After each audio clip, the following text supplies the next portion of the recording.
Hello, moi c'est Marie, je suis prof depuis 10 ans et créatrice des podcasts CAP sur la STMG. En collaboration avec Delagrave, nous te proposons 5 épisodes de moins de 3 minutes consacrés à l'épreuve écrite de MSGN. Des formats courts, clairs et concrets, pensés pour te guider et te donner confiance avant l'épreuve. Dans ce nouvel épisode, je te donne une astuce simple mais très efficace pour l'épreuve de MSGN. L'utilisation des couleurs. L'objectif, ce n'est pas de faire une copie jolie. L'objectif, c'est de faire une copie plus lisible, plus claire et surtout plus facile à corriger. Parce qu'un correcteur qui comprend vite ce que tu fais, c'est un correcteur qui te valorise plus facilement. Mais attention, on distingue bien 2 moments dans l'épreuve. D'abord, il y a une approche de préparation.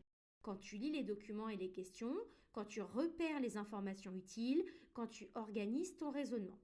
Et ensuite, il y a l'approche de rédaction. Quand tu écris ta copie, que tu réponds clairement, que tu justifies et que tu présentes ton travail de façon propre. En phase de préparation, les couleurs servent à te guider. C'est une règle simple, une couleur par dossier. Par exemple, le dossier 1 avec un surligneur bleu, le dossier 2 avec un surligneur vert et le dossier 3 avec un surligneur rose. Peu importe, l'idée, c'est que chaque dossier ait sa propre couleur. Comme ça, quand tu surlignes rapidement les informations importantes dans les documents ou dans les questions, tu sais tout de suite à quel dossier ça appartient. Ça t'évite de mélanger les informations, ça t'aide à rester structuré et ça te fait gagner du temps. Ensuite, toujours dans cette même logique de repérage, tu ajoutes 2 couleurs, des couleurs transversales qui vont te servir à monter ta copie en qualité. Le premier code, tu surlignes les noms des auteurs dans une couleur dédiée. Par exemple, tu décides que les auteurs seront toujours en orange. Dès que tu vois un auteur dans ton cours ou que tu utilises pour une réponse, tu le fais ressortir. Tu vas te demander pourquoi ? Mais parce que ça montre tout de suite au correcteur que tu mobilises des références et que ça renforce ton sérieux. Le deuxième code couleur, tu surlignes les concepts clés, notamment les concepts marketing ou de gestion dans le sujet lorsque ça s'y prête. Par exemple, les concepts en jaune. L'idée, c'est que les notions principales ressortent visuellement. Ça rend ta copie plus structurée et ça montre clairement que tu maîtrises le vocabulaire attendu. Maintenant, la partie la plus importante, c'est la phase de rédaction. Tu vas utiliser pas n'importe quelle couleur.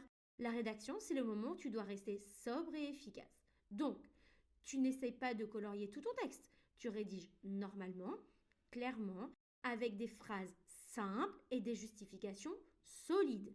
Tu vas utiliser les couleurs uniquement pour mettre en valeur ce qui compte, les auteurs et les concepts. C'est un peu comme une copie lisible au premier coup d'œil. Tu facilites le travail du correcteur et tu montres que tu sais exactement ce qui est important. Et le bonus, c'est que toi aussi ça t'aide.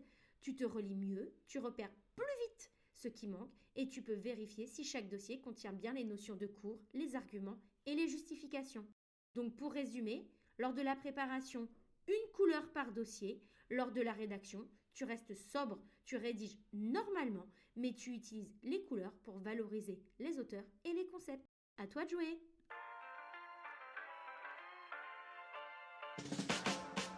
En complément, n'hésite pas à te rendre sur mon kit STMG spécial bac.